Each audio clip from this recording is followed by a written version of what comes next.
magandang araw sa ating lahat. Tiyak na mayroon na naman tayong matutunan sa araw na ito.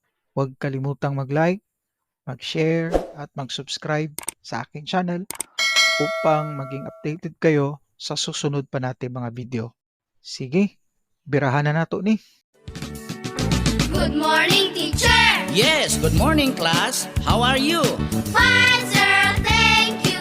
And how are you too? Oh, I'm also very fine as you.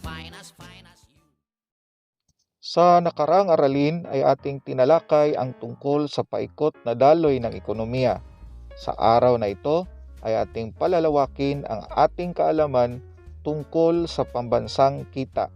Atin ding pag-aaralan ang pamamaraan at kahalagahan ng pagsukat nito.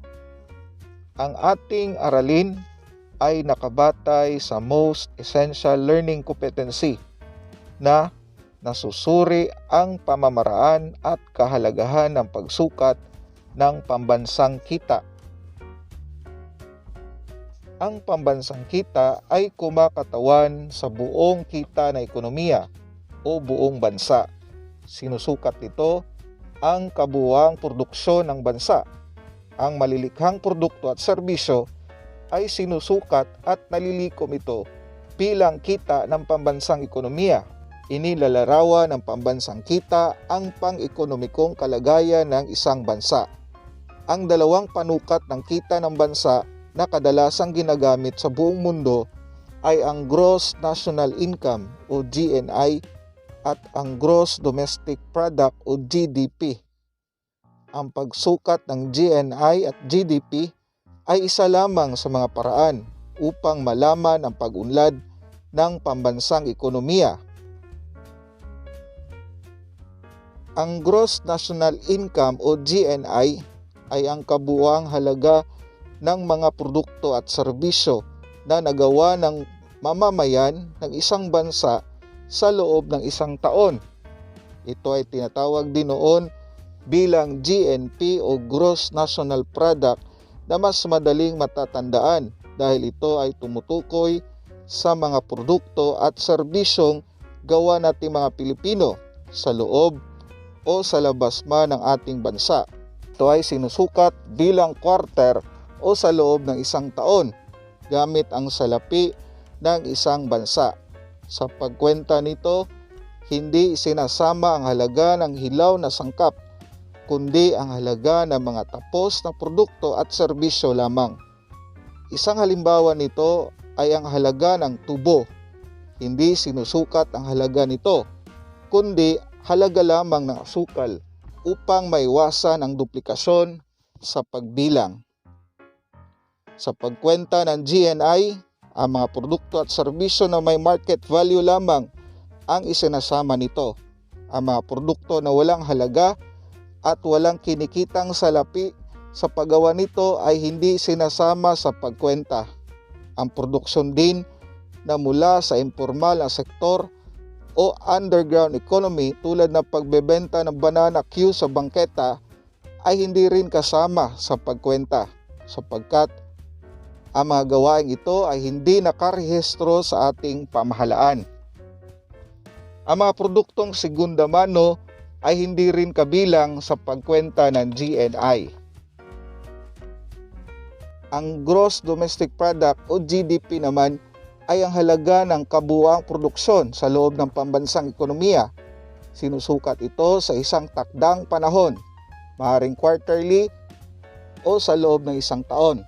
Kasama sa pagkwenta ng GDP ang produksyon ng mga dayuhan na nagtatrabaho sa ating bansa sapagkat nagawa ang produksyon sa loob ng bansa.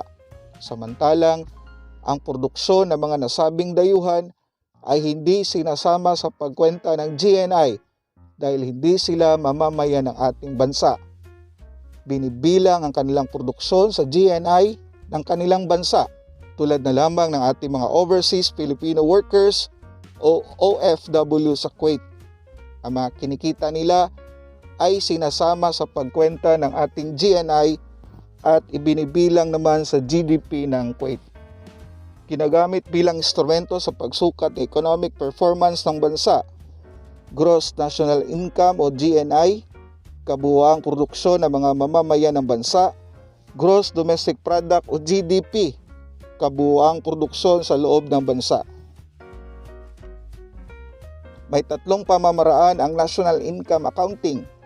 Una, batay sa kita o income approach. Pangalawa, batay sa paggasta o expenditure approach. Pangatlo, ang batay sa pinagmulang industriya o industrial origin approach.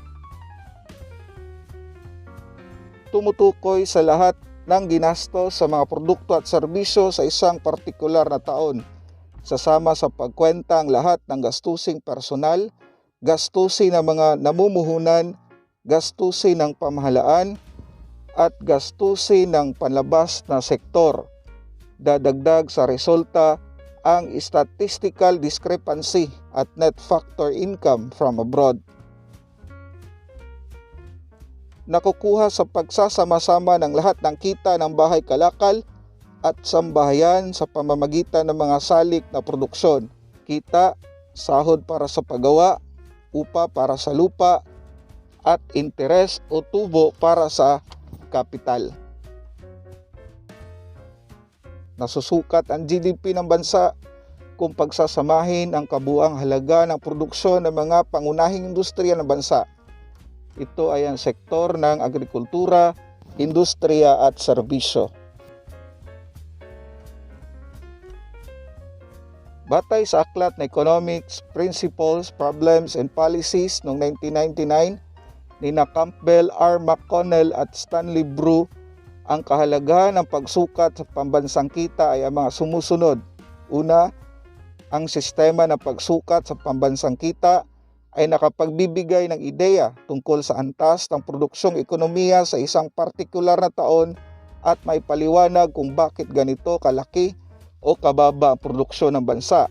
Kalawa, sa paghahambing ng pambansang kita sa loob ng isang taon, masusubaybayan natin ang direksyon na tinatahak ng ating ekonomiya at malalaman kung may nagaganap na pag-unlad o pagbaba sa kabuuang produksyon ng bansa.